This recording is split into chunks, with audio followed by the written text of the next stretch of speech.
voltamos com o Filosofando. Hoje estamos tratando da filosofia espírita da existência. Professora Sônia, a filosofia espírita da existência, ela pode ser chamada de consoladora? Sim, só que um pouquinho antes, Marcia, eu gostaria de só finalizar com o pensamento do bloco anterior, que é o seguinte: por que esses pensadores que eu citei, quais sejam Kierkegaard, Schopenhauer, Nietzsche.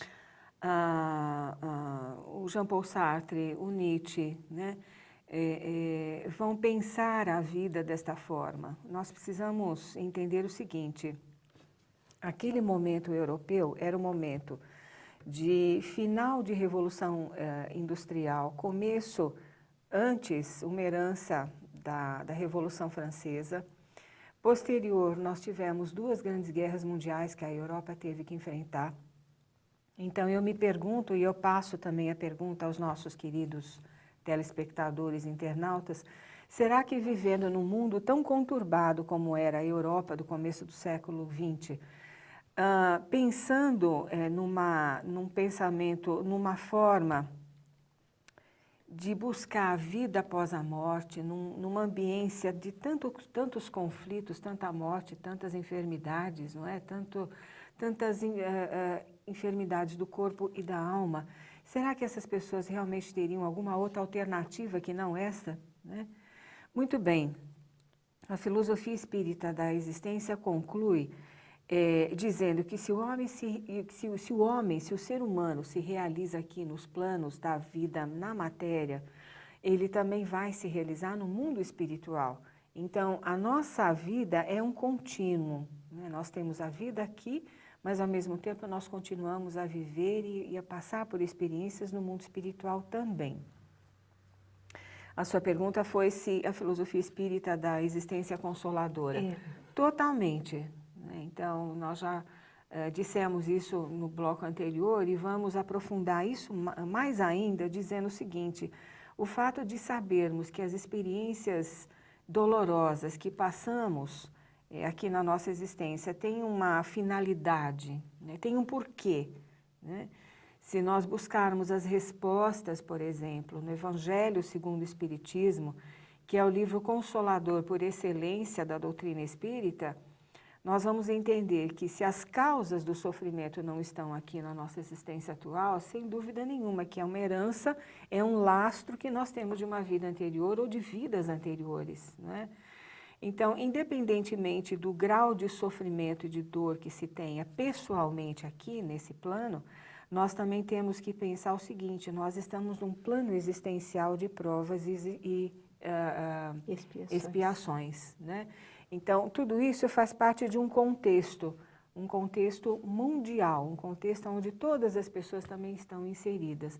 Não é possível escapar desse contexto mesmo que nós queiramos. Então, uma dorzinha aqui, um sofrimento ali, uma aflição acolá, sempre vão fazer parte da nossa existência, da nossa vida aqui na Terra. E como que a gente poderia conciliar todos esses princípios, ensinamentos da doutrina espírita com os conselhos, os ensinamentos de Jesus de Nazaré? Então, Jesus de Nazaré, ele falava conosco através de parábolas, através de uma vivência rica de consolo, de amor fraterno, de estender de mãos, de um olhar de caridade, de um diálogo ao mesmo tempo fraterno, ao mesmo tempo amigo. A herança que Jesus deixa para nós é uma herança imensa. Num espaço que nós temos aqui no nosso programa Filosofando, não daria para nós falarmos amplamente de todo o trabalho que Jesus fez e continua a fazer, né? Por isso que ele volta, né, através da filosofia espírita, a completar um ensinamento que ele deixou lá atrás. E segundo o Evangelho de João, ele diz assim, que ele, o Pai, né, enviaria em seu nome o Paráclito, o Consolador, porque ele ensinaria todas as coisas e vos faria lembrar de tudo o que vos tenho dito. Ensinaria todas as coisas, porque no seu tempo ele não poderia ensinar todas as coisas. E vos faria lembrar de tudo que vos tenho dito, porque ao longo de toda a Idade Média, nós esquecemos os ensinamentos de Jesus, né? O consolo principal. Nós criamos o quê? Criamos religiões. Mas essa expressão Consolador Prometido, ela foi também usada por outras religiões. Sim, né? têm sido usadas ainda hoje, né? Então, as religiões se apropriaram dessa expressão paráclito, que quer dizer ou advogado ou consolador. Então, é aquele que intercede, segundo as religiões, junto a Deus pelas populações, pelos fiéis, né? Nós não precisamos de intermediários, porque nós somos filhos de Deus, né? Então, Deus fala conosco diretamente, não precisa de intermediação, não é verdade? Então, católicos, protestantes, eles creem na volta de Jesus. Então, Jesus esteve entre nós em um determinado período e ele vai voltar. O Espiritismo diz que, na verdade, ele já voltou através da própria codificação. Ele é o Espírito da verdade. Nós temos um estudo que foi feito por um companheiro nosso do CEF, que é o Luciano Grisolha, um seminário belíssimo que ele fez conosco e que está lá no nosso site filosofiaespírita.org para os nossos queridos internautas e telespectadores acessarem, né? Quando ele explica onde é que está, quais são os aspectos principais, né, da autenticidade dessa mensagem, toda a obra da codificação e na Revista Espírita também, né?